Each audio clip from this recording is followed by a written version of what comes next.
The future! A dark, desolate place. A world of war, suffering, and harmless phosphorescence!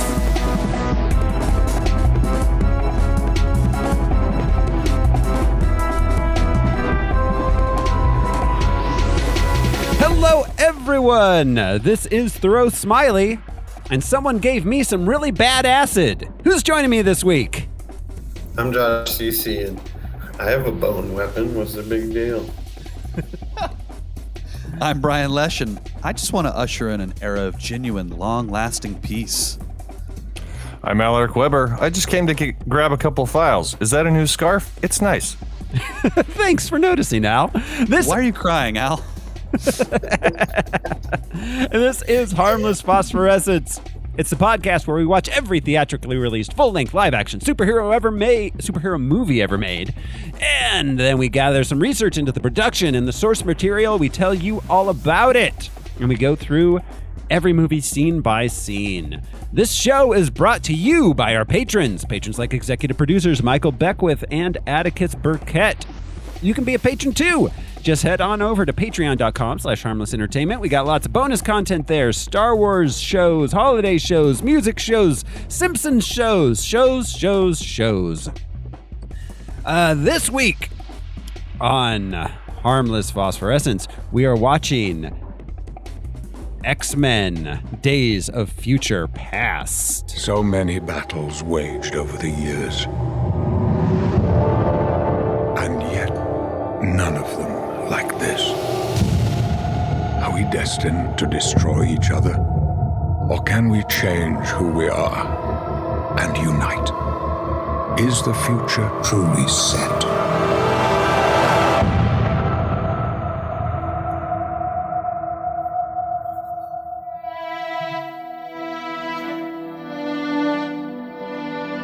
Mutants, we now find ourselves on the edge of extinction. You'll need to go into the past to end this war before it ever begins.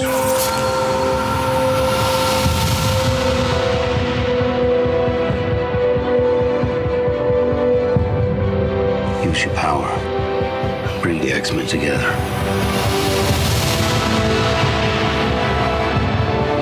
It's going to take the two of us, side by side at a time when we couldn't be further apart.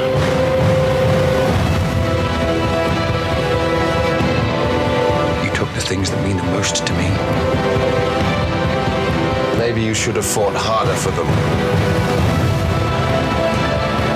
There is a new enemy out there. Mutants. You'll need a new weapon for this war. I know what I have to do. It's us or them.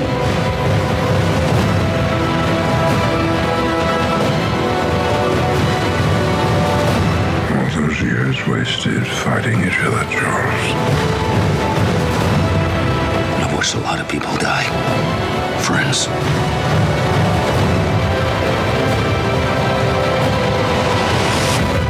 We've been given a second chance.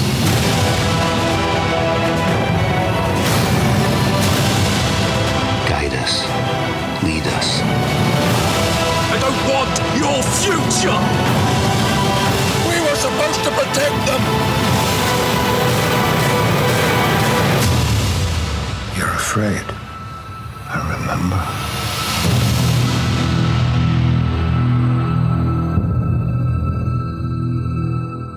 Woo! X-Men: Days of Future Past. Let's see. This was released May 23rd, 2014. Had a running time of 131 minutes. It cost $220 million and took in 746 million buckaroos. Dollary dues, if you will. It was a hit. Big hit.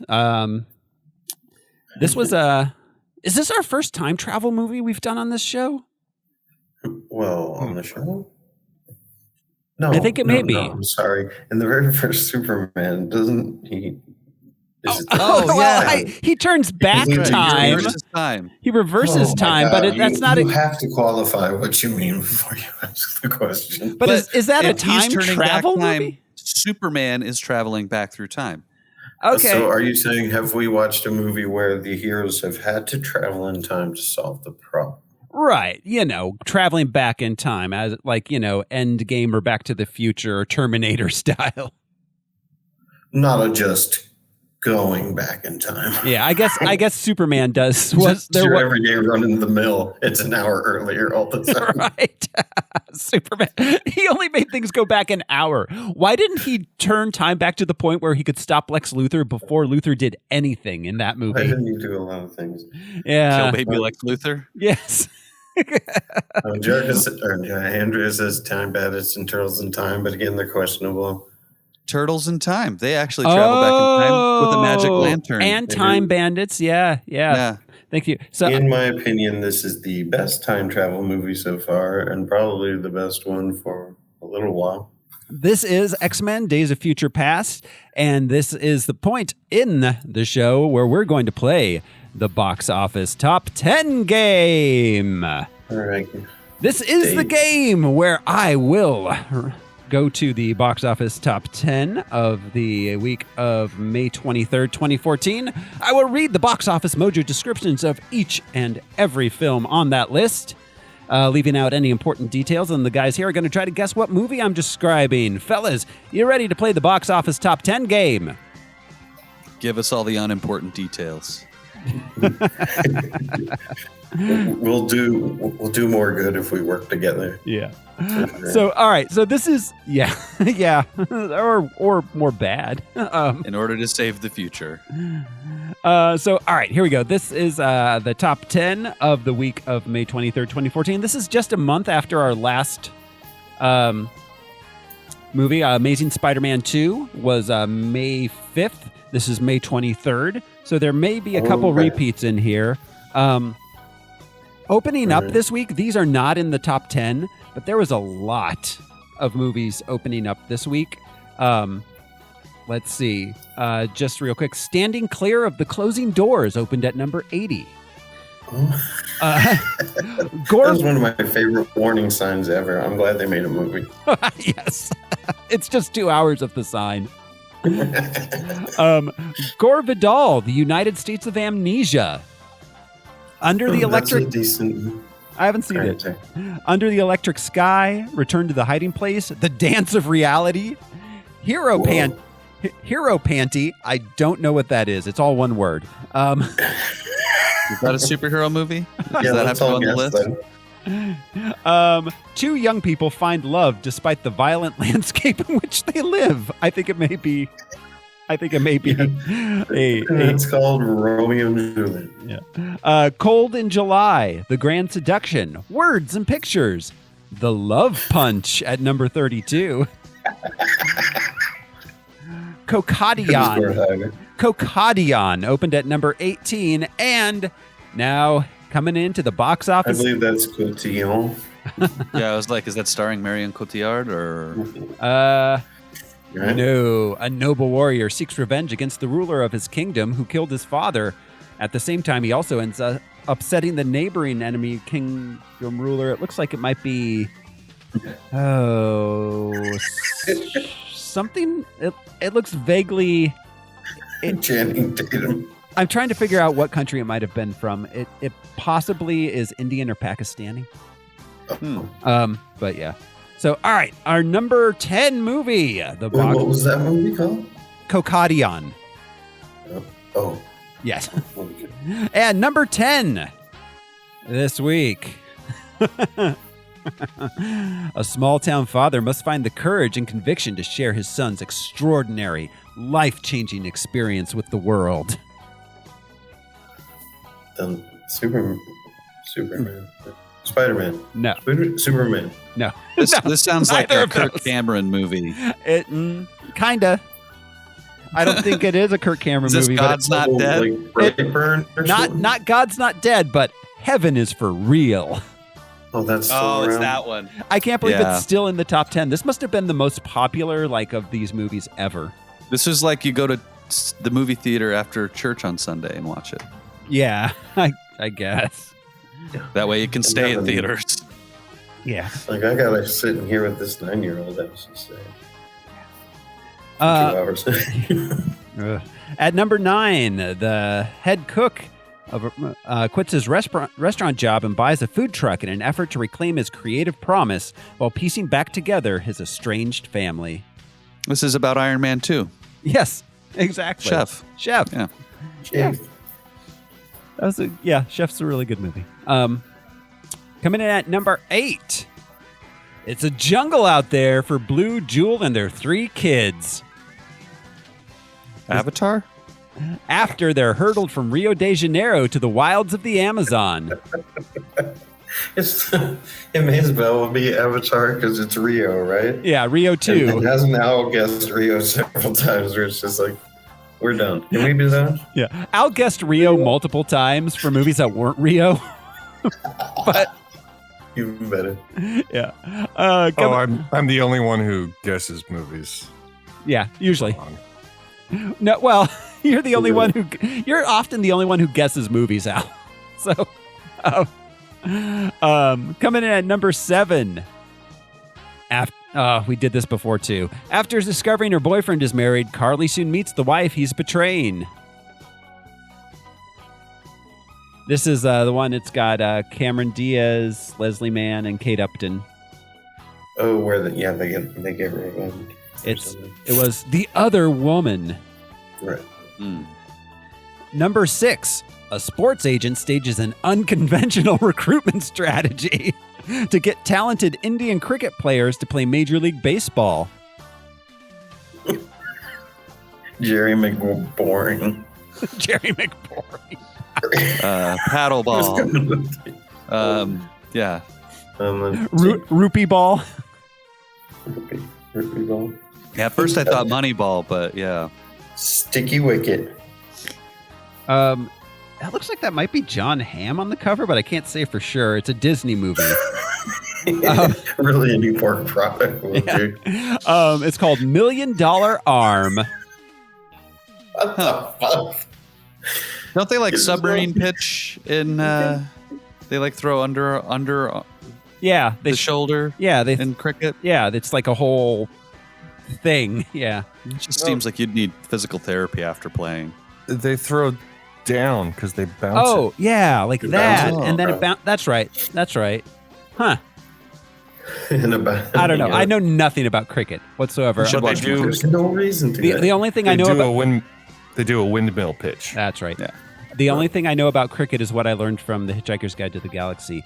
Which reminds me, fellas, our November monthly movie I forgot to mention earlier. The winner is The Hitchhiker's Guide to the Galaxy. Oh, how cool. Yeah. Of course. Sweet. So stay tuned for that. Patrons only. $1 a month is all you need to watch our monthly movies. Patreon.com/harmless entertainment. We'll be doing 2005's The Hitchhiker's Guide to the Galaxy this month. Right on. Yes. So don't panic. Yeah. We'll get it right. That's right. Oh, God. Okay. Yeah. So number 5. A young college student feels guilt over the death of his girlfriend's father. Amazing Spider-Man 2. Yes, yeah. Amazing Spider-Man 2. Still in the top 10 there. Number 4. Oh, God, I forgot about this. After they're forced to live next to a fraternity house, a couple with a newborn baby do whatever they can to take them down.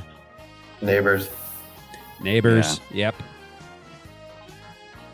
Coming in at number 3. After a bad blind date, a man and woman find themselves stuck together at a resort for families where their attraction grows as their respective kids benefit from their burgeoning relationship. This is Blended? Yeah. Yeah, it's Adam Sandler. I just remember this song with Terry Crews. I think it was Terry Crews. Singing, "Yes, they are blending." It's blending. Like they say the name of the movie in a song. That's and it awesome. is the most awkward shit ever. That's awesome. Yeah. Like, why can't we? And we always have to go to family resorts. Why can't we go to the polar bear resort? something. But yeah, the polar bears roam with the naked people because it's not a family do resort. Whatever they need to do. I assume that a family resort just is the alternative to nudist resorts. Yeah, it's rather than like a singles resort or There when that thing became popular, I think Disney even started that too, where they would have a resort that seemed very kid-centric and was watched and occupied by staff so that adults could get hammered. Yeah. Oh yeah, yeah. You send only increased. It used to be called Pleasure Island. Yeah. Yes. You send the kids off to the rides in the water park while you drink Mai Tais. Yeah. Yeah. Funny names. Number 2 this week. The world is beset by the appearance of monstrous creatures, but one of them may be the only one who can save humanity. Godzilla? Yeah, the Godzilla, the first, and I hadn't realized this has been around. This is the Bryan Cranston one, right? Yeah, Bryan Cranston's Godzilla. It's actually in the universe of the King Kong Godzilla. Yes. Yeah. It's still going. Kong Island. Oh, Kong Island would have been the first one that came out before Godzilla. That's a resort. Yeah, Kong Island. I wish we were going to Candy Apple Island. What do they got there? Apes, but they're not as big. They're just not as big. Yeah. And number 1, opening at number 1, the X-Men send Wolverine to the past in a desperate effort to have his parents fall in love at the Under the Sea Enchantment Dance. Come and knock on the door. We've been waiting for you. He's gonna go back in time. Good. I would love to just see Back to the Future remade, but with Wolverine. Hugh Jackman as Wolverine in the Marty McFly role. No. I would love to see it remade with any sort of reasonable, logical, or sensical story. Whatsoever. Back to the Future. Yes. I mean, yeah. Well, if you tell me what it's about, right? Tell me what it's about. Back to the Future. Yeah. A kid travels back in time and accidentally gets stuck there, and then he has to make his parents screw. I guess. I guess. Yeah. He did. Okay. It's the time traveling parent trap. That's your take. Yeah. Yeah, it seems like a guy who went back in time and, just kind of almost fucked his mom. Well, I mean, what story doesn't have that? Right. He kept himself from not. It's him constantly trying to not fuck his mom. His mom's trying to fuck him all the time, and he's constantly trying to get away from her. Yeah, it's a pretty weird story. It is, as old as time. It's a pretty, if you pitch that now, I would throw it out of my office. But actually, I think Mulaney made a joke about that. So did he use the time machine to go back and save JFK's life or kill Hitler? Well, no, he choked baby JFK. He went back to introduce his parents. Yeah, time traveling parent trap. That old. That. So all right. That is the box office top 10, which means it's time for us to delve deep into the musty tomes of the character and comic book background with our guide, Mr. Alaric Weber. Library. Alaric Xavier Weber. Tell us, Al, everything we need to know about the history of these X-men and X-women. I didn't do my homework. Okay. Actually, a lot of people didn't. They just went back in time. Yeah. Should we travel back in time, Al? Yeah, hang on. Give me a second. Okay. Send Josh back to warn you. So the original Days of Future Past storyline was created by Chris Claremont, John Byrne, and another guy. Hang on. And Stan Lee took credit for it all. Yeah. Who was the other? There was the third guy in that. Terry Austin. Okay. So it was just it was really just two issues in the Uncanny X-Men issues 141 and 142, published in 1981. In the dystopian future of 2013. In the year 2013. An adult Kate Pride is psychically sent to inhabit her 1980 13-year-old self, sent by Rachel Summers, psychically, to prevent the assassination of Senator Robert Kelly. Okay. Oh, he was in the first X-Men movie, right? Yeah. The dude that turned into the water blob. dude. Yeah. Yeah. Yep. And this one, in the future, the Storm was still there. Colossus, Kate Pride and Colossus were married. So because I actually I read this last night. That was sort of the bulk of what I was doing for my homework. I'm so sorry, buddy. But it was. I wouldn't give to be bad. It was turned into a trade paperback, which contained a bunch of issues before these two issues, and then I think one or two after. Yeah, I read the first one from the trade paperback, which was all Scott Summers giving the lengthy X-Men history leading up to the death of Jean Grey, as they are all gathered around her gravesite. And then I realized that I had 3 or 4 more issues to go before I got to the actual Days of Future Past storyline. So I skipped ahead. At any rate, back in the past of 1980, so there was Kitty Pryde, Storm, Nightcrawler, Colossus, Wolverine, and they had to. There was an assassination attempt. Mystique had just formed the new Brotherhood of Evil Mutants with Blob and Pyro and a blind future seer named Destiny. And then a guy named Don, just because he came to meetings, he took one of the clippings. A guy named Avalanche. Sorry, Don was so close. Yeah.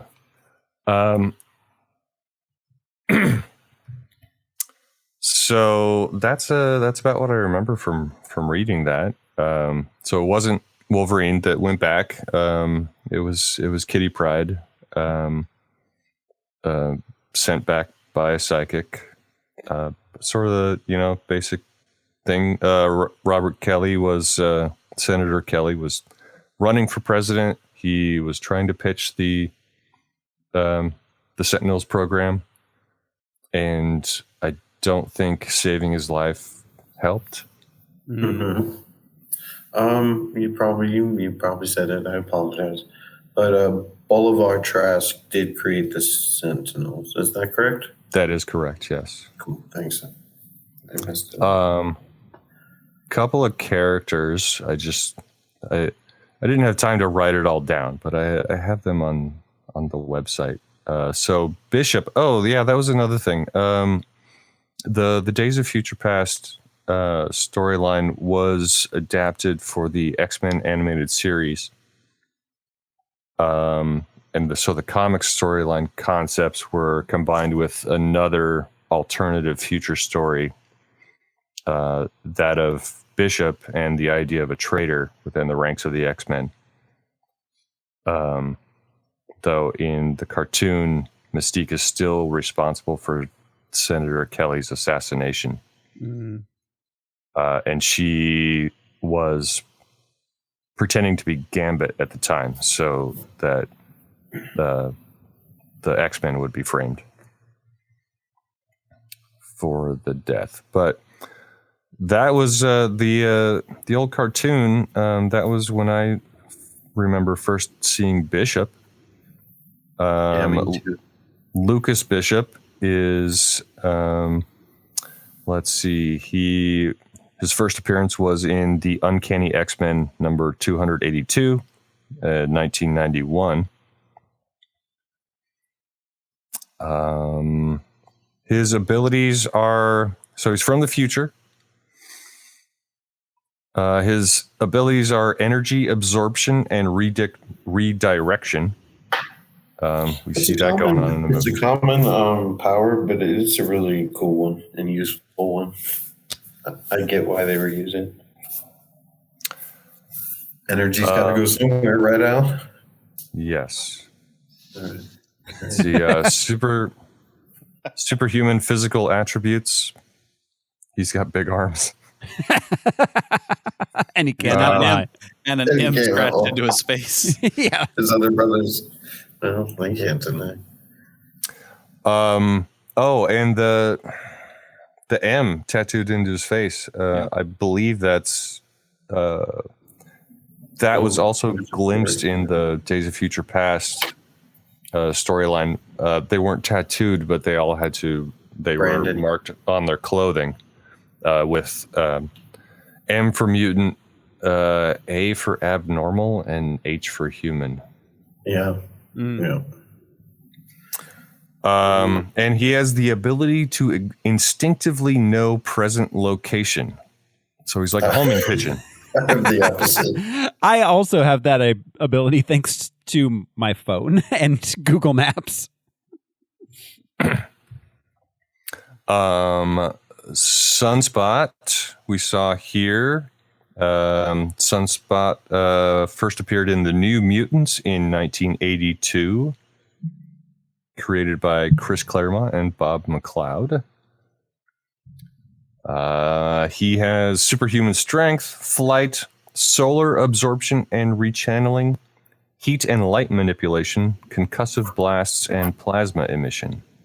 He should see a doctor. As mutants grow, we need to get more sound effects. Yeah. Yeah. Says Al. Blink, we saw her in the movie. Let's see. First appeared in the Uncanny X-Men 317 in October of 1994. She is a mutant who can teleport herself and others at will. She was a member of the Generation X, X-Men, and the New Mutants. Do you guys remember the Generation X TV movie? No. Yeah, I think so. Around 97, 98 it came out. It was supposed to be a backdoor pilot, like they were going to make it a show, but I don't think it did well enough. So it's just a 2-hour TV movie. Backdoors a lot back then. Yeah. So it was just yeah. It's not great. I mean, it's a made for TV like X movie from the late 90s. It's a lot of people talking in rooms and then like 3 scenes of them using their powers because that's all they had the budget for. Teleportation javelins. That's what she was throwing. Okay. Duh. That's pretty rad. The teleportation javelin throw is my favorite Olympic event. You never see the end, but it's fun. Yeah. I love that it's always they can teleport at will. Did they ever talk about the mutants that teleport accidentally? There have to be some. In your sleep? There, and oh, bam, God, yeah. Yeah, sleep teleportation's got to be an issue for teleporting people with teleportation powers, yeah. No, that's a great point. Her real name is... God damn it, I would like the floor to recognize. That was great. Yeah, you roll your eyes. All right, keep going. Clarice Ferguson is Blink's real name. Good to know, Al. Moving on to James Proudstar, known first as Thunderbird and then Warpath. He first appeared in New Mutants number 16, June 1984. He's a trained combatant, skilled hunter and tracker, superhuman strength, senses, agility, reflexes, flexibility, speed, stamina, all the rest. He's got regeneration, flight. I never saw him fly. Whatever. And he uses a pair of vibranium Bowie knives. Woo. Oh, shit. Pull that out of your boot.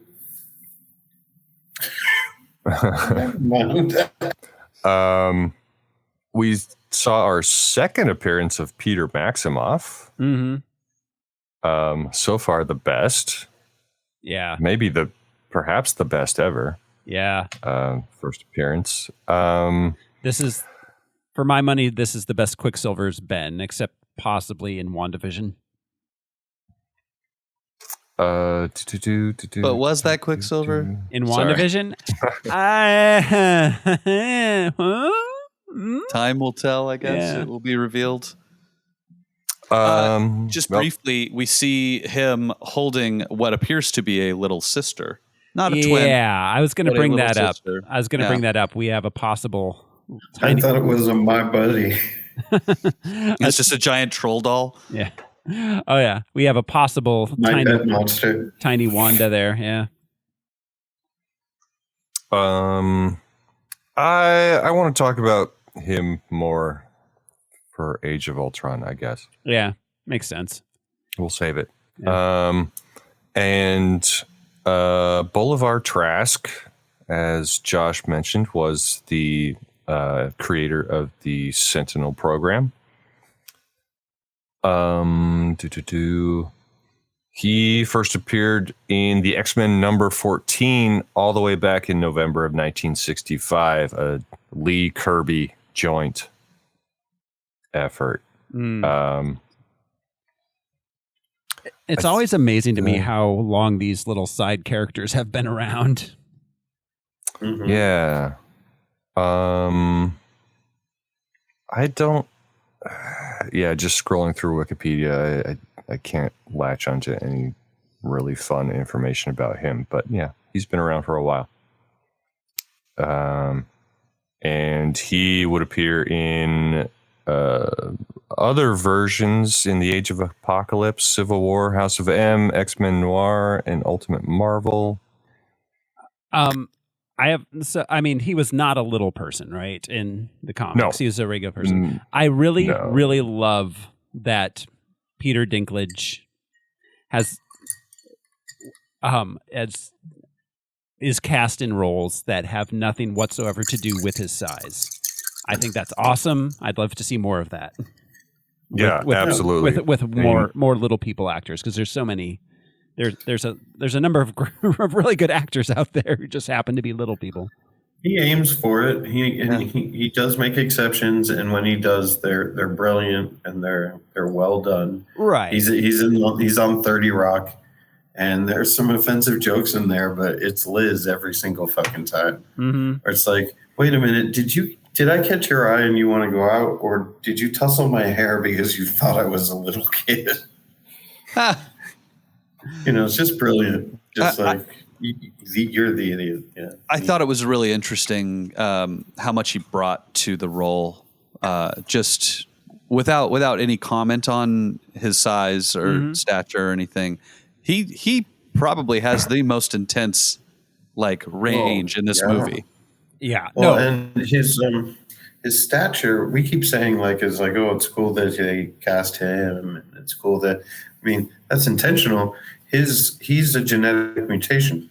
Yeah. You can have a judgment on whether or not you think dwarfism or what have you is it, but he is a mutation. Yeah. Himself.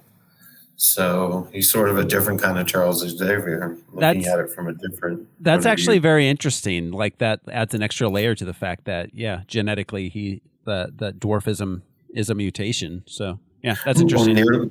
That's Charles and Eric. Everything is tall, short, wide, thin. Yeah. Well, it harkens back to Xavier's conversation in the bar in what was it, First Class, where he's talking about the woman having a heterochromia. Mm-hmm. Yes. Yeah. That's a mutation. Exactly. Groovy mutation. Yeah, groovy mutation. Groovy mutation. That should be in the new Toxie. Sounds a groovy mutation, baby. So, all right, Al, what else you got? That's it. All right. Yeah. All right. Thank you much, Mr. Weber, for that comic background. Which brings us to... I don't know if it's worth saying, but Toad is in it again. They did another version of Toad. Yeah, a different Toad, yeah. not Ray Park. Yeah. Ray Parker. Ray Parks. Parker Jr. There was Ink was there. Havoc was in it again, briefly. There was a character named Ink. Did I have Ink up? You did. No, I guess I didn't. If I remember correctly, Ink was a non-mutant in the comics who was tattooed by a mutant, and his powers are derived from the tattoos. Oh, interesting. They come out of. I think I know this character. They like come off of him. I don't know. I'm not sure. I've seen that in something. Would it be hilarious if it was all like Chinese letters and dolphins and rainbows? Get them, my pretties. He was the guy that made the army men sick in Vietnam when they were escaping. Okay. And then there was the unnamed mutant that was rescued from Vietnam by Mystique. Quill Boy. I don't know. The porcupine head. Yeah. He did not have a name in the movie. Yeah. Which is weird. Yeah. Yeah. It was also weird that they didn't come back. But anyway, I'm getting ahead of myself. Yeah. So, all right. Yes. Thank you for that. That brings us to the reduction itself. This movie is the 5th X-Men movie. And the second after the soft reboot of First Class. So it was, as I said previously, it was released on May 23rd, 2014. It was directed by Bryan Singer, who directed the first two. He's back for this one. We won't talk about him anymore.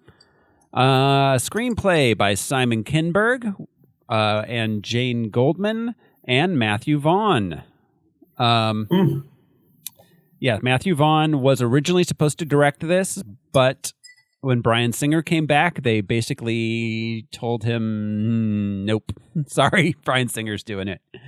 Bryan Singer originally was just going to produce, but he actually decided to come back on as the director. They actually started the Days of Future Past storyline. They started working on a script with this storyline immediately after Last Stand, but it got pushed back after First Class became when they were going to do next.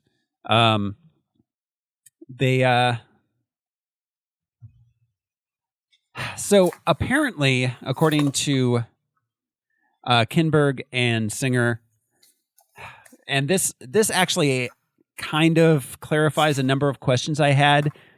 They said that they believe that there are multiverses in the X universe. And so anything which contradicts previous films can then be just waved away, saying it's a different universe. I mean, I don't want to have this conversation again, but I mean, we all read comic books, right? Yeah. I mean, yeah. Okay. I mean, things contradict themselves all the time. But, I mean, these aren't comic books. They're movies. They're based on comic books, sure. And they take a lot of the comic book... they use a lot of comic book conventions. Well, why did Lawrence of Arabia take so long to tell that story? There was time travel after Aqaba. Yes. So you had to go back and get There's they had historical stuff that they had to explain and to put into context and to not justify because it's history. But I know it's not a physical comic book, but that's what it's supposed to be. It's the equivalent. Well, I'm not going to have it again. But okay, go ahead. Well, yeah. My bad. On Lawrence of Arabia, it's also because they had to put a lot of makeup on Alec Guinness But that was mostly it. And sips, whatever he was called them, little sips. Yeah. But all right, so they basically said it's multiverse. If anything contradicts anything previously, just forget about it. And that's historically the X-Men. The X-Men's timeline doesn't make any sense in any linear way, including time travel and stuff. It all kind of starts to fall apart. But that's its nature. Finding sense. We have to start to finding sense and normal and reality, and each movie has its own special. The comics, that's what we do. That's what we discuss. But that's the whole point. Well, I mean, yes and no. I mean, we're gonna when we get to Endgame, especially, we're gonna be talking a lot because they made a big deal about it all connecting and making sense within its own logic in Endgame. At that time, in that period in history when that script was there, those producers were there, that money was there, those actors were there. What happened in the end is not the same as that meeting or that intention. Or, I mean, half of the shit they put together, they had no idea was going to connect, but it's fun. Well, yeah, but then they made a lot of, like, specifically when talking about time travel movies in Endgame, they made a very, very concerted effort to make it all make sense logically within the bounds of, like, the MCU. So yeah, but what if that's not what you want to do? Right. No, and so they specifically said in this one that the time travel, it's fine, it's different multiverses. Well, they didn't say that in the movie. The director said that in interviews. So there's nothing in the film itself that says this is multiverses. That's all extra textual. But yeah, of course, because they weren't. Yeah, a lot of things weren't in the works then. Right, but I mean, Bryan Singer at the time said this is multiverses. So the fact that doesn't make it clear in the film itself. If there had been a single line in the film, like this will create a new multiverse or a new, blah blah blah, whatever. As it is, Xavier says it to Wolverine almost right away. What does he say to Wolverine? He says, when you change the past, the future will be different, is basically what he says. He doesn't say that, like, everything that... Because there's a lot of stuff that happened in the previous movies that is completely... doesn't happen now. They ended up getting Mystique's blood by accident in the attempt to stop them from getting Mystique's blood. And Xavier says that things that you do affect what's happening now. That's how they're able to escape the Sentinels in this weird future. Yeah, absolutely. I mean, everything changes, but there's things in this movie that are contradicted by previous movies that have nothing to do with the time travel, too. So, I mean... Well, I don't know about you guys, but want to talk about it? Yeah. I'm sorry, that was mostly me. Yeah. All I'm saying is that the time travel is pretty sloppy, but it's also a lot of fun. It usually is. It usually fucking is. Movie time travel in general. You know why? Yes. Do you want to know why? Because it's totally made up. Yeah. Well, yes. Because it's impossible. Yes. Let's argue about possible things like vacuums and shit. I know we're gonna talk about this movie, but I just want to say, as far as like the sloppiness of the time travel, I think it is a characteristic of this movie universe in a way that benefits it. Yeah. Instead of them trying to tie all the things together in a neat way. I think so too. I think it's all a positive outcome rather than let's get this guy in this room. Yeah. But anyways, we got to get to that point in the movie. Andrea comments that Kitty says while you're gone, the past and present will exist simultaneously, but once you return, the future you created will be the present. Yes. Which is a very Schrodinger's cat quantum theory concept. And it's not that far off from what the Hulk says later. Yeah. Well, and basically Wolverine is closing off that multiverse when he awakes in the new created present. Right, but that leads to one of my unanswered questions too then is like about the multiverse. Like, so if when he returns, is that a different branch of the multiverse than when he comes back and there still exists the branch in which the Sentinels, has killed everybody. Yeah, we even see him caught by Stryker again in a different way. It's not in Canada. It's in the Potomac. Yeah, I think the interpretation of the end of this movie, which we'll get to and we can discuss at length when we get there, but I think that is the end of that timeline. Like, that timeline does not continue past that point. And there's also the message of, regardless of the timeline you're watching, things still end up happening the way they're supposed to happen. You're talking about the pebble in the river theory. Pebble in the river, getting her blood accidentally. Right. Stryker getting Logan. The Sentinels in the future. The assassination of Trask. Everything we talked about with Wolverine. That you're going to get the same. Yeah, but Trask isn't assassinated. Trask survives. He goes to jail. The Sentinels aren't created. Yes. They aren't created. Well, they other than the ones that came after Nixon. We have to start this episode because I have no idea what point in the movie you're talking about. Well, and so I apologize for trying to talk about it. I don't know what part we're in right now. Not in any part. We're still in the production right now. So, but all right, here we go. So this movie. Bryan Singer. So all right. So this movie, our cast, we've seen almost all of them before. Hugh Jackman as Wolverine. We've got James McAvoy and Patrick Stewart sharing Charles Xavier credit. Michael Fassbender and Ian McKellen sharing Magneto credit. Jennifer Lawrence as Mystique. Halle Berry as Storm. Elliot Page as Kitty Pryde. Peter Dinklage as Bolivar Trask. I'm not going into any of these people. We've talked about them all before. Nicholas Hoult as Beast. Hank. Sean Ashmore as Bobby Iceman. Omar Sy as Bishop. That's new. Evan Peters. We've seen him before as we haven't seen him as Quicksilver, but we did see him in Kick-Ass. Josh Hellman as Major Stryker. Daniel Cudmore as Colossus. Fan Bing Bing as Blink. Adari Kanto as Sunspot, and Boo Boo Stewart as Warpath.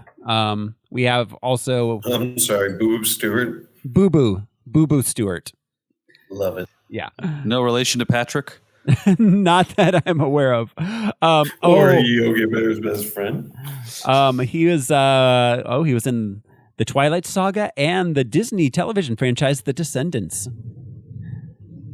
That's... So his death was rightfully earned? What was that? All right, so that's about it for the production. We've talked about almost every single one of those people before. It kind of brings us to the film itself. Guys, are you ready to jump into this thing? Yeah. Gonna go back in time. Here we go. This is X-Men Days of Future Past. We open with a voiceover. It's the future, and everything is bad. That's on many levels. That is our current situation. Professor X. It's a dystopian future, pretty rough. Like Al said, you can tell people have been marked, or you said it. People have been marked with distinctions, a la Star of David kind of stuff. Yeah, absolutely. Professor X tells us about giant robots called Sentinels that have been programmed to identify and hunt down mutants and any humans who are going to help them. We get a title sequence then. We got a traveling through stuff kind of CGI title sequence. It seemed a little like old style, honestly, for 2014. But muddled. It seemed genetic, but then it seemed technological. Yeah. It just seemed boring. Yeah. It is, but you know what I mean? Like all of a sudden it switched, and I was like, huh? At this point, it seems so dated. Yeah, absolutely. In 2014, it seemed archaic, yeah. Which is weird. that it hasn't been that long. And this already just seems like, why are you doing this to us? Right. Open in a dramatic way. Right, yeah. Not another CGI title sequence, please. For the love of God, not another CGI traveling through CGI tubes for 3 minutes. I feel like Bryan Singer loves this shit or something. He's like, no, we gotta have it open like that. But then he was bored about it. Like, okay, do like a Watson Crick type deal, like a Boulevard Trask sort of nod of I'm changing DNA or evolution, or can we change humans faster than? Do we have to wait around? Shit like that. No, it was just all. Yeah. Some people believe. So, all right, so. Then we catch up with a group of mutants. It consists of Kitty Pryde, Colossus, Blink, Warpath Bishop, Iceman, and Sunspot. They're attacked by Sentinels. Still saying Iceman. Yep. Iceman. Yep. Bobby Iceman. He had a great bar mitzvah. Steven Spielberg was there. They're attacked by Sentinels. A lot of them get killed, but luckily Kitty sends Bishop's consciousness back in time a few days to warn the others as to ensure their survival. They change the future and escape the Sentinels. This is so clever. It is a clever plot device. It is. Seeing all these characters die and then having them show like, oh, but that never happened. Mm-hmm. Yeah, I thought it was a clever device. Yeah. Well, and also the menacing nature of, what was it, 3 or 4 Sentinels? Yeah. That just completely fucked them all up. They lose handily, like within minutes. Yeah, the Sentinels are immediately established as an incredible threat. They're the scariest thing we see in the X-Men universe. Yeah, absolutely. Like I just want to remember this moment when we get to Age of Apocalypse. The Sentinels are the scariest thing in the X-Men universe. Mm-hmm. Full stop. The way that they can adapt, the one fighting Colossus just turns his metal on him. Sunspot's Sentinel turns to ice, but it's stronger than his fire, and the Sentinel Iceman is fighting, turns to fire. William Iceman melts him. Yeah, well, and not just their abilities, but the way they move, the way they coordinate with each other. There is a level of like inhuman menace to them that like we don't see in a lot of comic book movies. Period. And the spike hand. These are not the Sentinels I grew up with watching the X-Men cartoon. Oh no, just the big clunky robots. Yeah, we get those, and I love that we get that throwback to the comic, the cartoon. Yeah, totally. Absolutely. So, all right, we cut to a remote Chinese temple sometime later. Storm, Wolverine, and Professor Charles Xavier and Magneto arrive. They meet with the other mutants there. Xavier explains the history of the Sentinels. They were designed by Boulevard Trask, a military scientist who Mystique assassinated in 1973. The government captured Mystique and began experimenting on her using her DNA to advance the Sentinel program, which allowed the Sentinels to adapt to nearly every mutant power. Professor X plans to go back in time, and prevent Trask's assassination in hopes of changing their future. But Kitty Pryde says Professor X wouldn't survive going back decades. So Wolverine volunteers because his regenerative powers allow him to survive the process. So his current consciousness will be sent back into his younger body. His mission is to find Professor X and Magneto and stop Mystique from assassinating Trask. So I want to put a lot of pins in this movie that we can come back to in future movies. We hear about how damaging it is to send a person's mind through time because it will be torn apart as it travels through time. Yeah. We see later on in a later movie that Xavier's mind is completely riddled with damage. He's essentially got dementia. But it makes me wonder if that's an effect of his moment in this movie that we see him reaching back. Huh. That could be, that's interesting. That's an interesting connection. I hadn't considered it until this rewatch, but yeah, that's a very interesting connection I hadn't thought of. I'm not sure if we brought up the finer point of Kitty being able to do this. She's actually phasing the consciousness back in time as a consequence of her phasing abilities. Yeah. She can phase through matter, which makes me think of our Simpsons episode that we just watched. What is mind? No matter. What is matter? Never mind. Yeah. Which I guess is an old Victorian era, like anti-philosophical poem. I looked it up and Bertrand Russell complained about it, but it made me think of that. That's really interesting that she is transmuting their minds like it is matter. Yeah. What the fuck is the mind in the X-Men Marvel universe that she can teleport it through a thing? Oh man, sorry. Yeah, there's a lot. Some Inception, like Interstellar level shit. Yeah, there's a lot to unpack there. That's cool. That's really cool, Al. So, all right, Wolverine wakes up in 1973. He has some hijinks with some mafia guys, and then heads out to find Professor X. Meanwhile, Trask goes before Congress looking for funds for his Sentinel program, but gets turned away. I find this to be the most unrealistic portion of the movie, the fact that Congress would ever turn down funding a defense program. Right? Like robots? That sounds sweet. Right. In the cast of the congressional hearing, I don't know if they had any lines, but we saw Len Wein and Chris Claremont. Yeah. Oh, cool. Len Wein. Swamp Thing. Yeah. Nice. So, all right.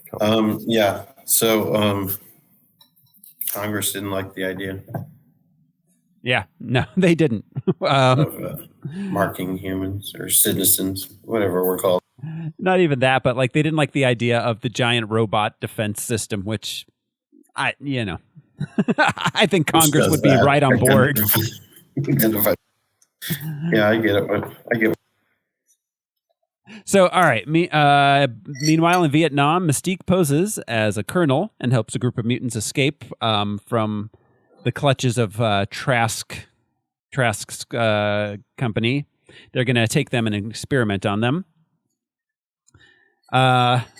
Then we cut to Xavier's mansion. Wolverine finds Hank McCoy there. Hank tells him that the school's been closed for years. A lot of the students and staff are drafted in the Vietnam War. Magneto's in prison for assassinating JFK, which I love that they brought JFK into this movie. That was great. All the JFK stuff. The Bay of Pigs was like, but what? Yeah. Xavier shows up. He can walk, but he's an alcoholic, and he's been using a specialized serum that Hank made that lets him walk, but does suppress his telepathic abilities. That's the first paragraph of my autobiography. I felt like him walking. All I could think was, and they still kept his hair. What the fuck, man? Mm-hmm. Yeah, the real question. Walking through losers. Yeah, you know what would have been hilarious is if when Wolverine went back to the Future, if Patrick Stewart had a full head of hair, that would have been hilarious.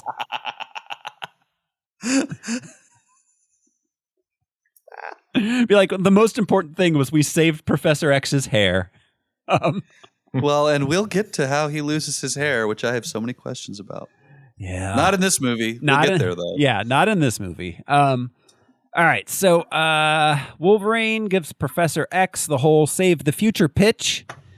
X says no, but then does some soul searching and remembers the first X-Men reboot movie and decides that he is going to help him in order to save Mystique. They decide that they need Magneto. I loved, though, before he decides that he also remembers the first reboot movie. He's like, I do remember you Fuck off. Yes, that's right. That's right. Yes, that was funny. He remembers the cameo from the first one. Yeah. So they decide they need to break Magneto out. And that didn't require any time travel of whatsoever. That was just Charles remembering they ran into each other. Yes, exactly. I like that. Yeah. They decide that they need to break Magneto out of prison. He's being held under the Pentagon, but to do it, they're going to need some help. We cut to Mystique sneaking into Trask's office. She finds out he's been killing the mutants while experimenting on them. He's going to be in Paris for the signing of some peace accords. And sightseeing. Yeah. He's going to get some baguettes, go to the Eiffel Tower, ride a bike. So Wolverine, X, and Hank arrive at a suburban house, and we meet Quicksilver. They recruit him to help them. He's in it basically for the lulz. He just wants to break into the Pentagon for fun. Well, that's how they entice him. You'll get to break into the Pentagon. Yeah. Like, you had me at Pentagon. Yeah, He's a bored every teenager. kleptomaniac's like dream. Oh, I get to steal more shit. Yeah, and that's the thing. He steals shit and sort of does little time cons, but he's not a bad guy. He doesn't want to be a bad guy. Yeah. He doesn't want to break into a bank. He wants to steal a bunch of Twinkies, and so it's just he's a neat kid and a neat character. Yeah, he's an interesting character to use in a time travel movie too, because what he's doing is essentially time travel. Mm-hmm. You know, not to get into like Flashpoint, that kind of thing, but yeah, he is breaking time every time that he does anything, basically. Yeah, absolutely. Which in my mind, we ask so many more questions about how things work. Like he's wearing headphones and he's doing all this kinds of shit, but like because I think we're talking about different kinds at different times in these comic book movies. Yeah, but it breaks down the further like inspection of the overarching, the large time travel. Uh-huh. So we're looking at we're like, well, what is he doing? And it's like, dude, you're never going to get an answer to any of these questions. Just let it all go. Like thematically, just like forgive our movies time travel. There's a lot of it. Yeah, it's kind of the takeaway. Yeah, it's like trying to figure out why we like American cheese or something. Like, why are we thinking about it? Let's just keep going. Tastes like my childhood. So, all right, they sneak into the Pentagon. They break out at Magneto. We get the time in the bottle scene, which is I think it's the single best super fast guy scene I've ever seen in a movie. Still to this day. It's in my mind, it is better in a lot of ways than the Matrix slow down bullet time shots. Way better, in my opinion. Yeah, it's more creative. Of the best jailbreak scenes I've seen. Yeah. Oh yeah, yeah. The jailbreak scene in general is great. The time in a bottle scene is great. It's so much better than it accomplishes.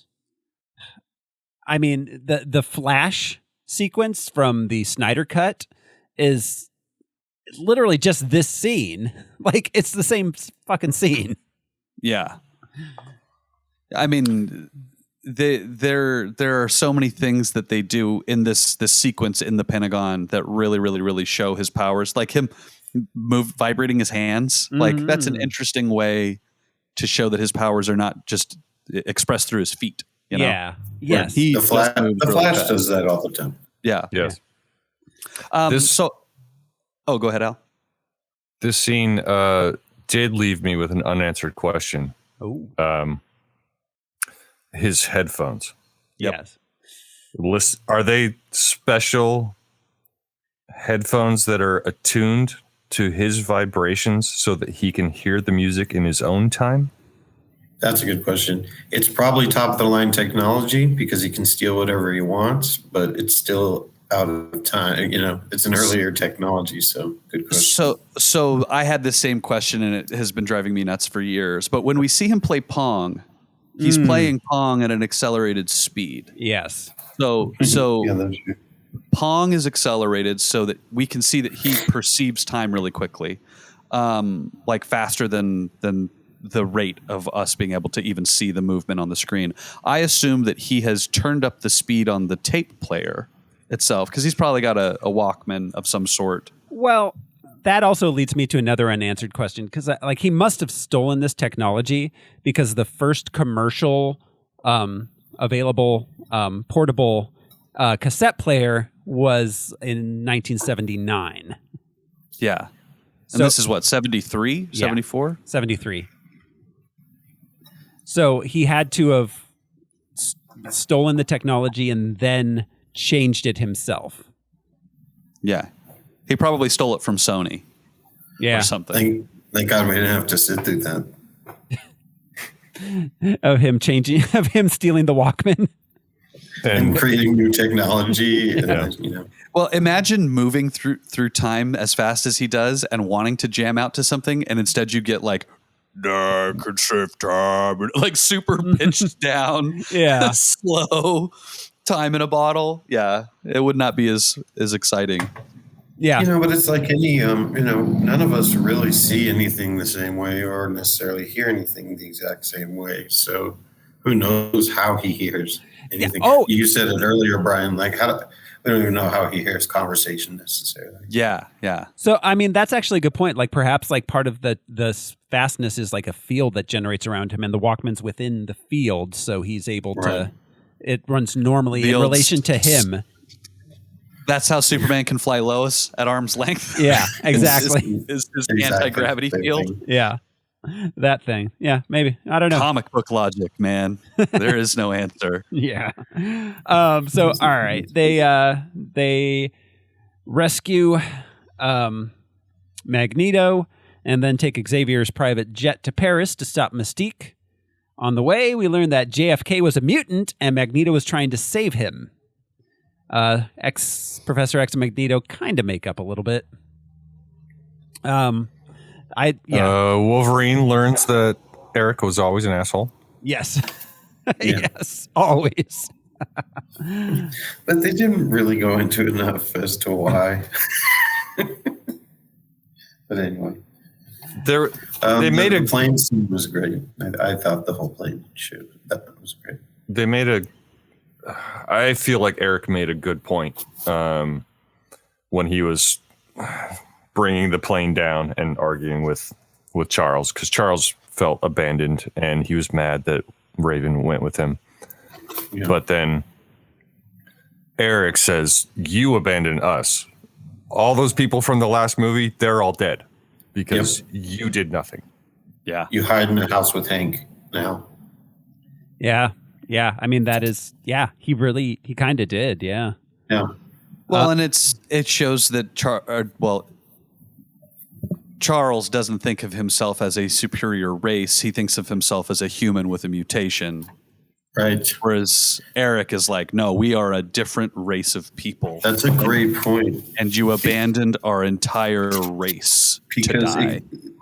Charles gets all haughty on the plane and so like bullshitty about JFK, and come on, Eric, who else could have done it? And Eric's like, he was one of us. And it was also to point out, Charles, you're so out of fucking touch. You don't know where the world is going. Do you know what I mean? You know who's behind, after JFK came, Johnson, Nixon, it got bad. You know what I mean? It's like, Charles, you don't even fucking know what's happening outside the door. Yeah. Yeah, he's just hidden away in his bottle in his mansion. Which all you saw, Charles, was a bullet curve, and you assumed that I killed him. Yeah, right. You know nothing, Jon Snow. Well, this plane moment is just like this could have been the whole fucking movie, dude. I love this moment so much because they're yelling at each other, and Eric is just furious. But when it ends, he just pops the plane back into its everything perfect goes shape. back to normal. Yeah. Which is funny because the most worried person on the plane is Logan. Right, and he's the only one who's probably going to survive the crash. Yeah, exactly. But he handles the whole situation so well because what does he say to Eric? You going to pick that shit up? Right. He is the only adult in the entire plane. I'm just going to leave it there. Just going to leave it right there. All right. So they Meanwhile, in Paris, Mystique takes over the persona of a North Vietnamese general. Then the next day, Trask arrives in Paris, meets with the Chinese, Russian, and Vietnamese generals to try and sell them the Sentinel technology. He discovers that Mystique is posing as a general, and she takes out the rest of the army guys when Professor X, Wolverine, and Magneto show up. The sexiest one. The sexiest general. Dude, I thought about that. Had you guys ever thought about that before? Which general's sexiest? All the time. Yeah, I've got a catalog of all the U.S. generals that I go through. For my money, it's Norman Schwarzkopf, but I'm open to discussions. Man. For the first time, I wondered what it was like to be in Paris during the Paris Peace Accords. Oh, yeah. It happened there for a specific reason because we lost. You can't have that in Chicago. Yeah, exactly. Well, and Vietnam was the French. Yes, they were the French. Yeah, that was their fault. Yeah, more than our it was fault. The first time it made me wonder about what was going on the night before and after. Anyway, so I have a question about Mystique and her purpose being in this room. Was she trying to find this particular general? I feel like maybe. I mean, I feel like she would have taken really any of the generals, but this was the one that was like the easiest mark. Yeah. She's a carny. Yeah. Yeah, there's a moment later on in his hotel room where she seems like it was luck. Where she's like, "Oh shit, that was wow. Two birds, one stone." Yeah. Yeah. Like she just wanted to kill a guy who was being weird. Almost, in the bar. Yeah. But she didn't kill him. Nope. She didn't kill him. Because Trask was the first one she ever killed, they say specifically, which means the general must be up in that hotel room tied up. And after she took him down off the wall, he like wheezed a little bit. Yeah, she almost killed him. According to closed captioning. He's only mostly dead. It was voluntary. He was into that shit, man. Slaughter. Yeah. So all right. She gets tased, but then they show up and they save her. Magneto decides. They show up and that causes her to get tased rather than killing Trask. She would have gotten tased anyway, but they prevented her from killing Trask. Yeah, they prevent her from killing Trask. She gets tased. I mean, she's a woman. She's going to get tased. Yeah. Wolverine has an episode. Magneto tries to kill her. She jumps out the window. He has an episode of freaking out because he sees General Stryker there. So, all right. Is X-Men Origins Wolverine canon to this universe? That is my question. Oh, no. No, that movie is dead to everybody. That's on a very different Earth. So if we can assume that's an entirely different universe, that answers every single one of my Stryker questions because he met Stryker. Give us one. Well, because he met Stryker in 1972 in Vietnam, according to that movie, the year before this took place. And he was already part of Stryker's strike force, and during this period was in Vietnam, not New York or Chicago or wherever he woke up with the mall in bed. Okay. All right. And was that the John Huston Stryker, or was that the Brian Cox Stryker? That was the X-Men Origins Wolverine Stryker. I do not remember that movie as well as other people. Yeah, but so yeah. Small blessings. Okay, I'll stop asking. Go ahead. Yeah, no, So I mean, time travel aside, this directly contradicts that movie, even with no time travel. Yeah, because he was in the shit instead of being in Chicago. I didn't even catch that. Yeah. Instead of being in Chicago, he was in Vietnam during the 70s. You mean instead of being in the Vietnam War with Sabretooth? Yes. Yeah. So if that movie just is its own separate bubble universe from this, then that's fine. That answers all of that. He woke up in New York City, right? Yeah. I think did. New And York. What year was he in Origins? What year were they in Vietnam? It was. It's unclear when it started, but it states specifically it was 72 when he hooked up with Stryker, and it's intimated that he was with him for quite a while before that. Well, and in that he volunteered. Yeah. For the process. Yeah. In 72, you say? Yeah. Okay. So, but I mean, again, if we're just. I can see them saying, yes, we're going to ignore X-Men Origin Wolverines because it's a terrible movie that did terribly. So yeah, they didn't make any money off of it, so it's easy to ignore. Just so that I'm clear, I'm not arguing. You're saying it's off by a few years? Like he knew Stryker a few years before 72? I'm saying he met Stryker prior to this 1973 event that he's currently in. Oh. And he was not in New York in 1973. He would have been in Vietnam itself. Stryker would have? Logan was in Vietnam with Stryker, yes. And Sabretooth. Oh, okay. So they were there in 72. And this takes place in 74? 73. And they remained with Stryker in Vietnam throughout the 70s doing covert stuff.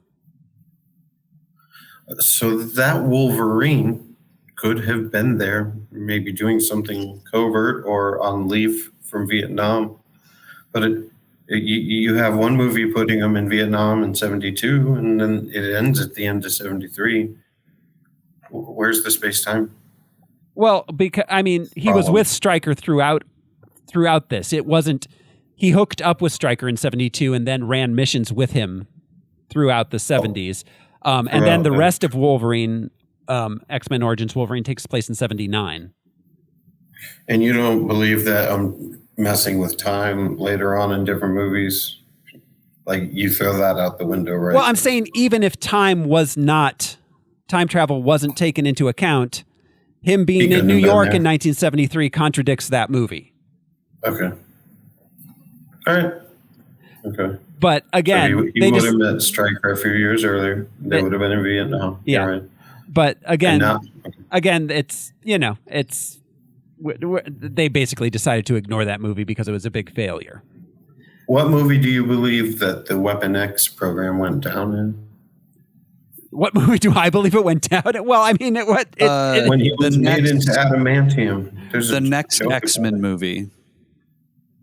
Apocalypse. It happens. Yes, we see him as both Wolverine. Okay, so way after both a Wolverine origin movie.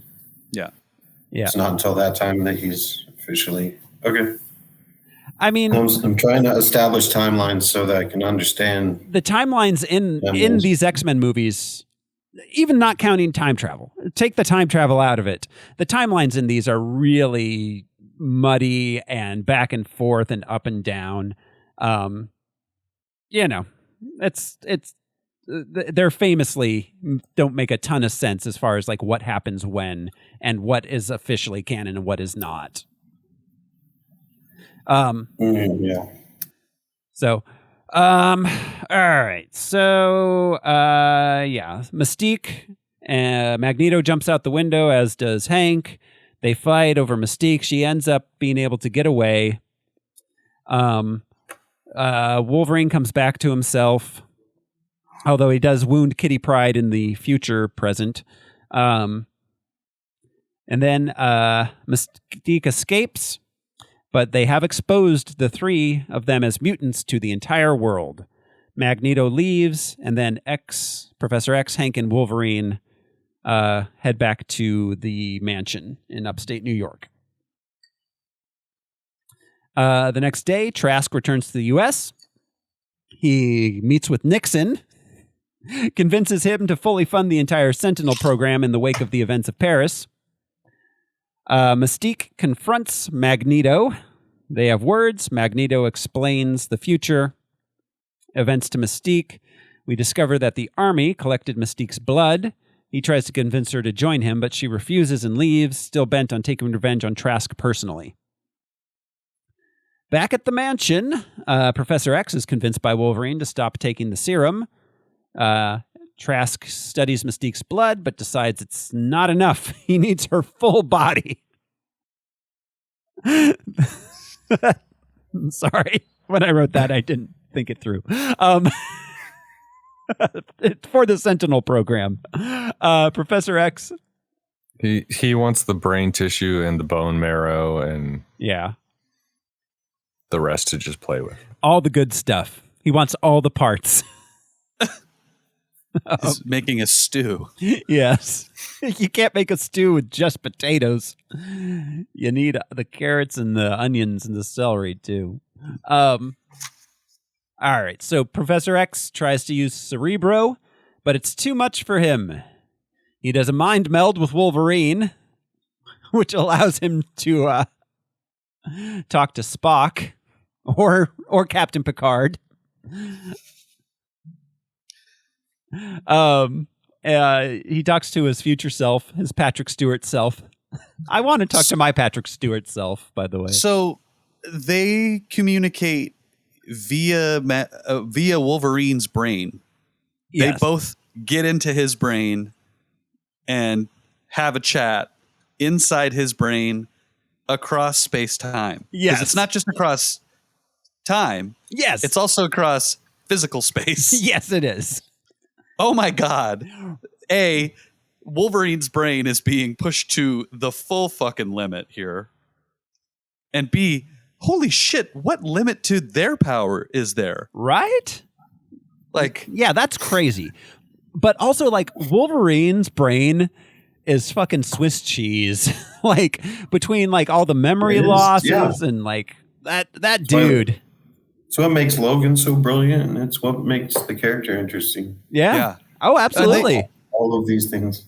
And fucking kudos to the writers for thinking of these plot devices as ways for two Charles Xaviers to communicate across time. They're like, well, maybe they both communicate through Wolverine's brain. Yeah. Like, I am willing to accept that is a thing that they can do. Hell yeah.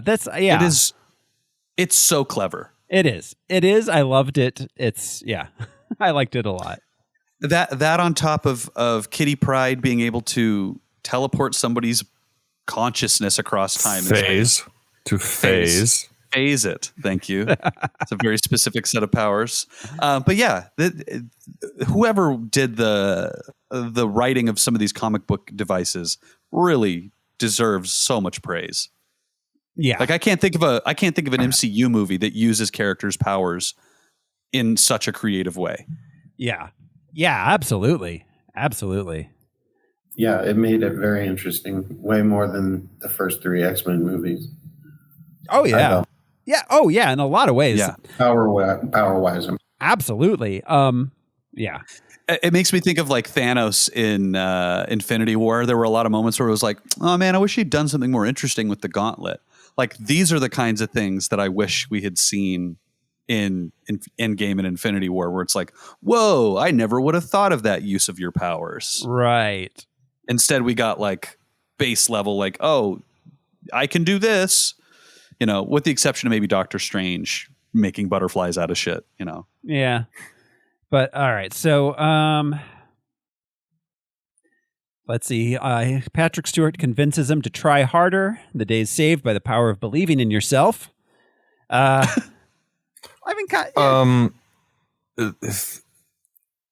never noticed it before, but Future Charles says their pain will make you strong. And that's what past Charles, his big problem was. Just like, there's so much pain out in the world. It's like, I'm tired of hearing their pain. And Future Charles says, no, that's what helps you help them. Yeah. Is bearing their pain and giving them hope. Mm-hmm. Yeah. So, all right. Meanwhile, Magneto finds the train that's carrying the Sentinels. He jumps on and slips a little steel into him, so that he can control them at a later date. Back in the future, the Sentinels are arriving soon. There's not much time. I was just looking it up. That's very important that he did that. It was how he was able to get him in the X chamber to pour the adamantium. Striker, that is, putting the barbed wire. So what are we talking about? You were just talking about when he wrapped him up in barbed wire for a later time. No. I was talking about how Magneto put metal inside the Sentinels. Oh, I see. Wow, I heard something very different. Because the Sentinels were at this point completely non-metal. Yeah, thank you. Some sort of space age polymer. Yes, exactly. And so Magneto put metal inside them so he could control them later. Back in the future, the Sentinels are arriving soon. There's not much time. Kitty Pryde's just hanging on. Professor X uses Cerebro to talk to Mystique. He fails to talk her out of killing Trask, but does discover she's heading to Washington, D.C. Hank and his early TiVo discover that the Sentinels are going to be revealed at a big ceremony with Nixon, so they head to Washington. I love Wolverines. Yeah. All three channels. And PBS. And PBS. Yeah. That was funny. Like, they have no conception of the idea that there will be thousands of television channels. Yeah. That was cute. I liked that moment. Look, there was cable already when I was in the 80s, when everyone is in the 80s. But I didn't have cable for the longest time when everyone else did, and it was 3 channels and PBS, and then and like Channel 11, Channel 18, which became Fox in like 1989, and then the WB. Oh, the WB shows up, yeah. As does UPN, and then they merge to become Voltron or the CW. Yeah. All right. So Magneto breaks into the Pentagon. He steals back his helmet so that Charles can't get into his brain. I wrote down, Eric enters the Pentagon playing with his balls. I think it's mandatory. Yeah. And on the trip to Washington, Professor X promises Wolverine that Wolverine makes Professor X promise that he'll find all of his mutant friends and start the school in the future. Meanwhile, the Sentinels are arriving back in the future times. Wolverine, Professor X, and Hank arrive at the ceremony. They're looking for Mystique. Meanwhile, Magneto steals a stadium. Yeah. It was so over the top and so kind of fun. I started to not like it, and then I was like, you know what, I like it. Yeah, no, it was insanely over the top, and it was like, yeah, okay, why not? Let's just do it.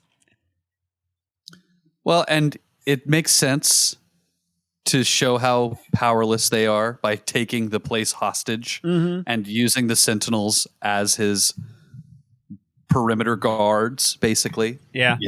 It's a clever strategy. Like tactically, it's pretty sound. Yeah, because look what we can do. Yeah, because people aren't going to get into that stadium with those Sentinels there. Yeah. And also, you're going to change things by having different water fountains and lunch counters and shit like that. That's not how this mutant human thing is going to go. No, exactly. There's not going to be marches and mutant rights rallies. No, you're not going to make us wear shit. Yeah. So then X spots Mystique. He freezes her, but just then Magneto arrives. He drops a stadium around the White House and takes control of the Sentinels. During the battle, Magneto impales Logan with rebar and throws him into the Potomac. And this is it for Logan. Logan does nothing else for the rest of the movie, which I found interesting, that they basically sidelined him for the entire third act.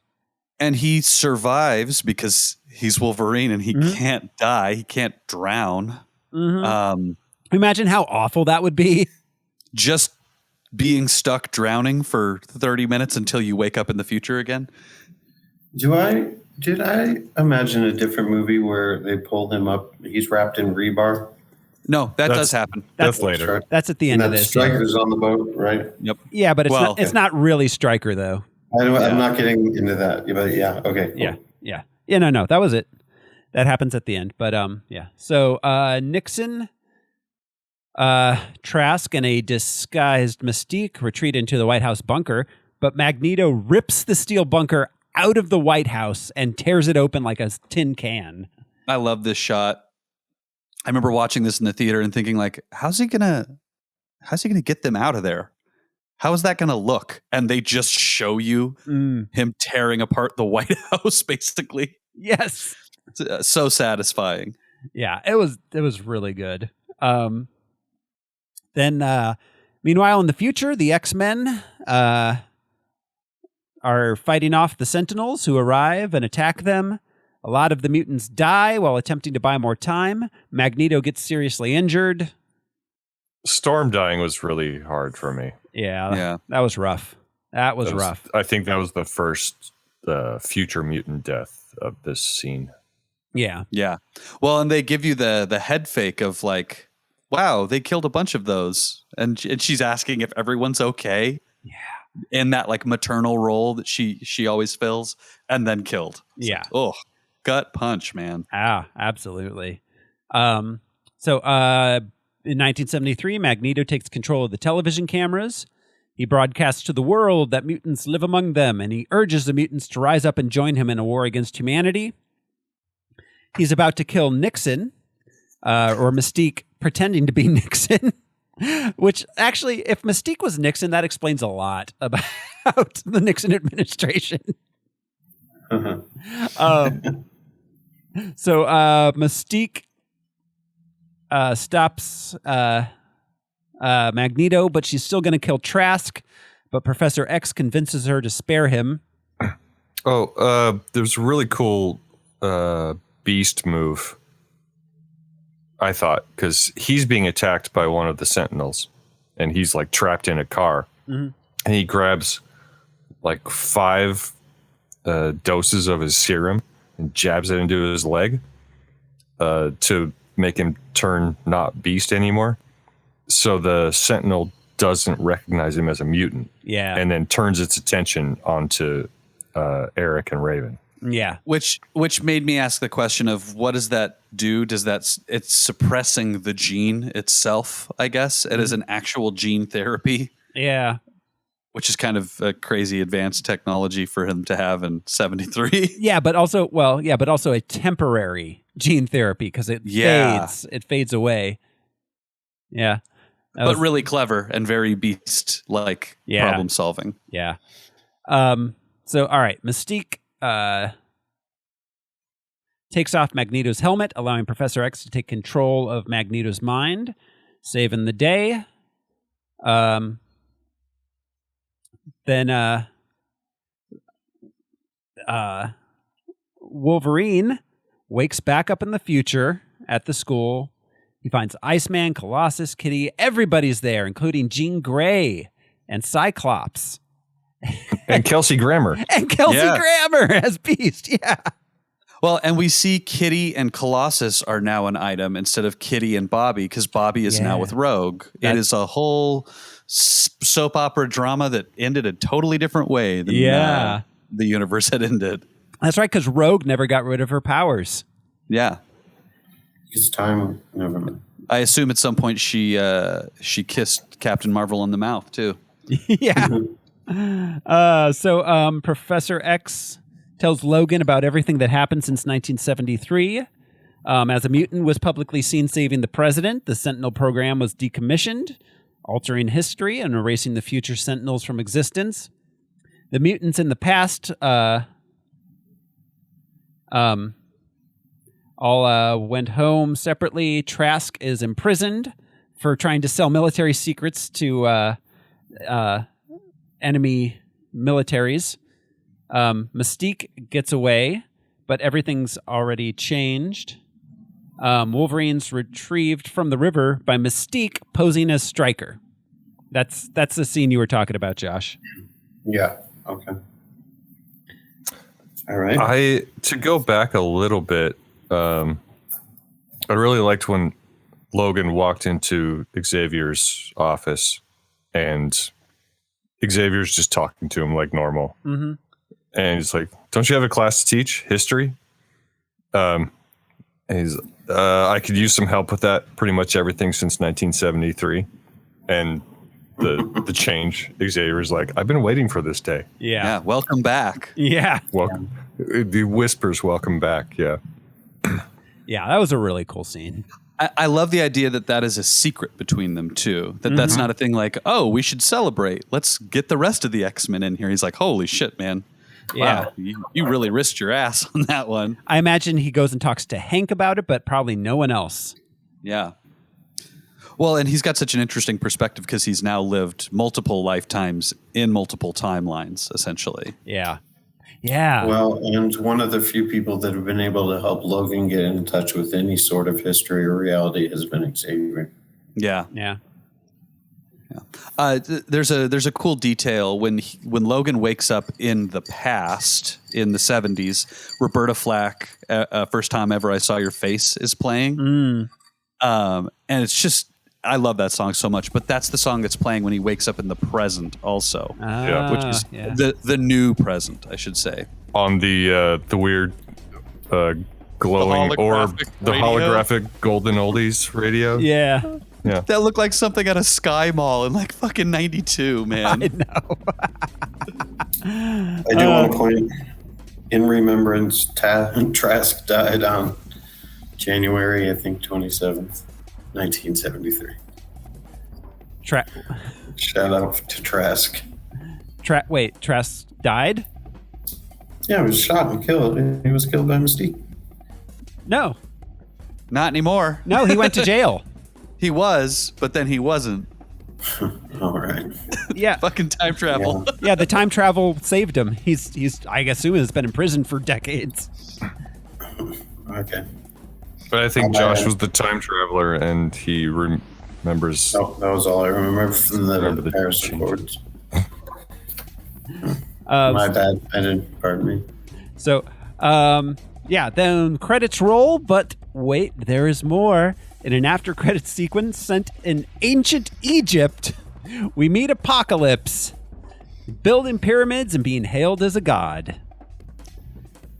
Or maybe it's the sands of Mexico. Oh, yeah. Where Xavier and Logan end up. I don't know. Yeah. I remember being so excited by this post-credit scene and thinking like, "Oh, they're going all the way in on this, man." Yeah, me too. These movies are only getting better. Little do we know this was the peak. Yeah. For the yeah, because there was so much promise. Yeah, between Apocalypse and Dark Phoenix, oof.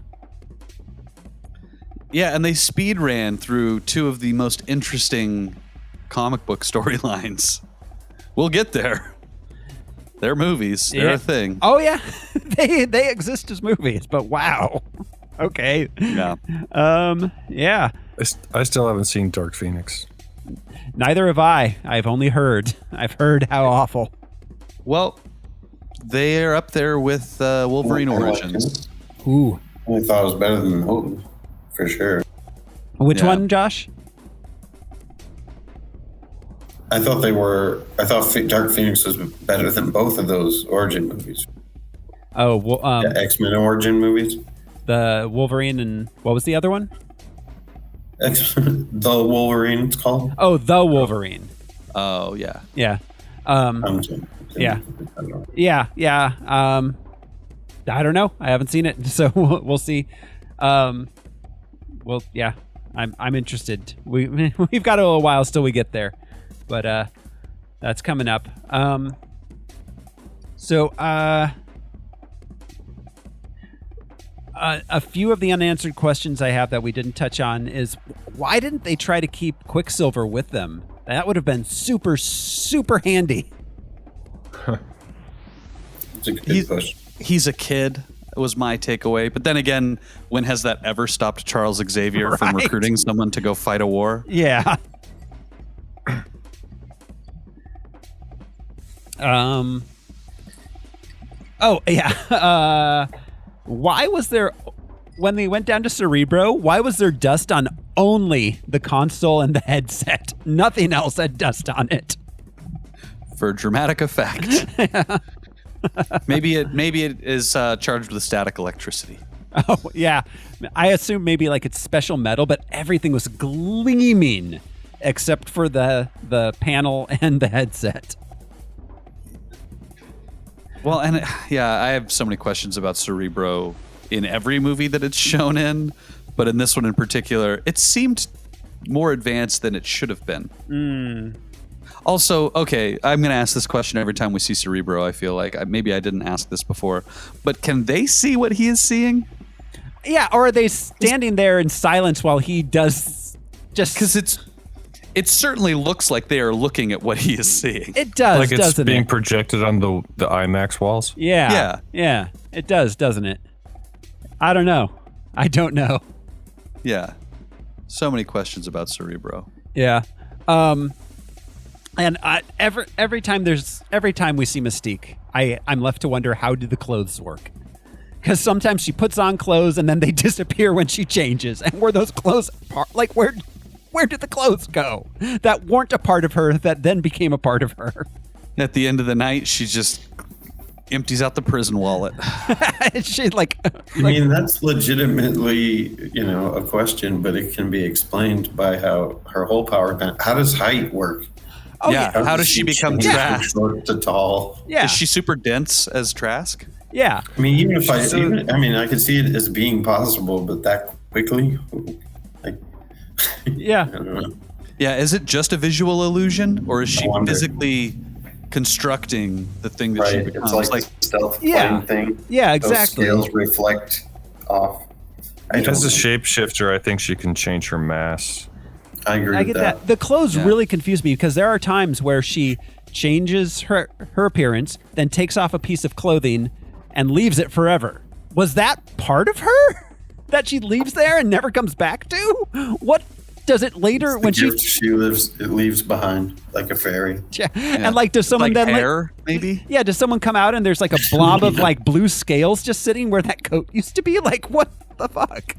I know. It's like they cut this shit from whole cloth. I swear to God, none of it makes sense. So all right. I don't know. Any final thoughts or any other unanswered questions, guys? Nope. I have questions that we will bring up in future X-Men movies. Like every X-Men movie, I have questions about the previous movies. Yes. Every X-Men movie makes the previous X-Men movies more questionable. Everyone. So, all right, you guys ready to rank this thing? Yeah, sure. Ooh. That's right. We're back to the rankings. We took Spooktober off, but now we're back to the dirty business of putting these things on a list. So, let's see here. The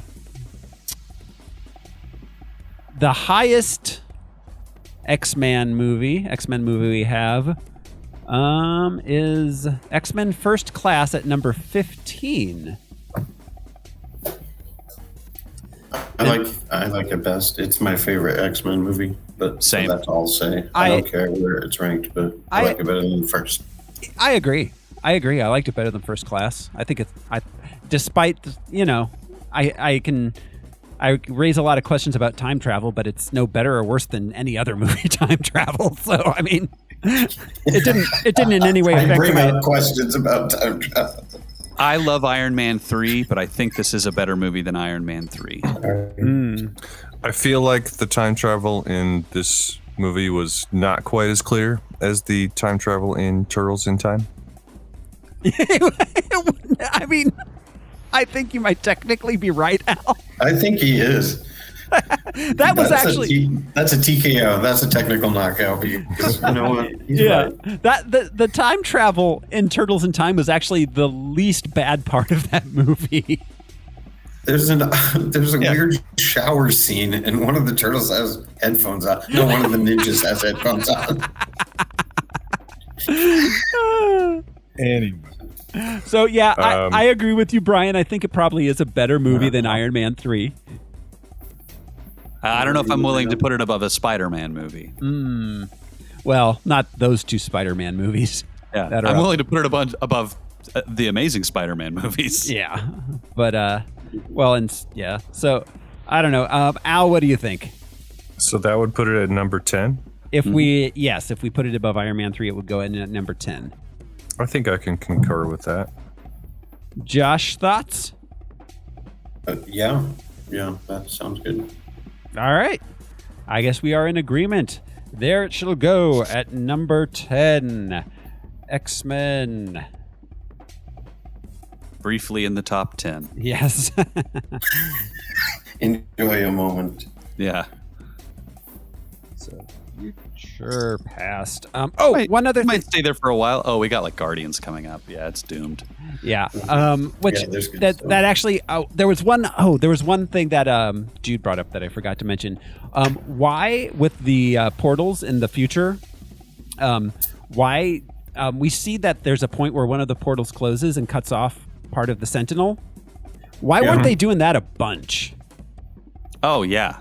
That would have been. I don't think she had that much control over it. I think it was just like the way the Sentinel stabbed the person. Like they were trying to avoid that, but I don't know that she has. Yeah. She might not have been able to do it precisely enough to use it as a weapon. Yeah, it's not like Wong with the thing. Yeah. That's a good point. Makes me think. Yeah, the sling ring. Yeah. Portals. The guy happened to get his arm caught as the thing was closing. That's my guess. Well, yeah. It is pretty like it's not super refined because when Colossus gets launched up into the air, she's able to last minute or like in the final moment create another portal to then shoot him full speed at a horizontal. Horizontally. Yeah. Do people not? Yeah. There were political reasons why Stan Lee created the X-Men, but there were also convenience. Oh yeah. Yes, absolutely. Oh, she can go through doors? Fucking A, she can go through doors. We're going to the bar. We're done here. Welcome to Marvel. I keep doing that. That was my last one. I switched chairs because the other one was so noisy. I thought I have a bad back. You all right, Josh? I'm perfectly fine. Okay. I'm not drunk or impaired. I'm just got a bad back. So, all right, let's wrap it up. Next week, everybody. Next week on Harmless Phosphorescence, we will be watching Guardians of the Galaxy. All right. Our first. Did anybody ever in any world believe that this would work? Guardians of the Galaxy. That was a crazy shot they took with that one. Yeah, man. Crazy shot. They really did. They tried and they won. I saw it the day it came out because I was so curious about it. I had no idea what I was in for. Same here. Yeah. I knew of them. I didn't dislike them, but they were a part of the comics that I didn't read, the space comics kind of shit. But I did say to myself, a raccoon and a tree, sure, I dare you. Yeah, and they did it. Yeah. They just did it. Yeah, it was amazing. But that is next week. That's going to be a fun one. So thank you everybody for hanging out with us on Harmless Phosphorescence. This has been your host, Throw Smiley, and I'm going back to the future. I'm Josh Cece, and I have some questions about the timeline of the Matrix movies too. I'm Brian Lesh, and just because someone stumbles and loses their path doesn't mean they're lost forever. They're probably just drunk. I'll just write you a check for whatever I took. I'm Alaric Weber. Thanks, everybody. We'll see you next week. Bye. Thanks, guys. Bye.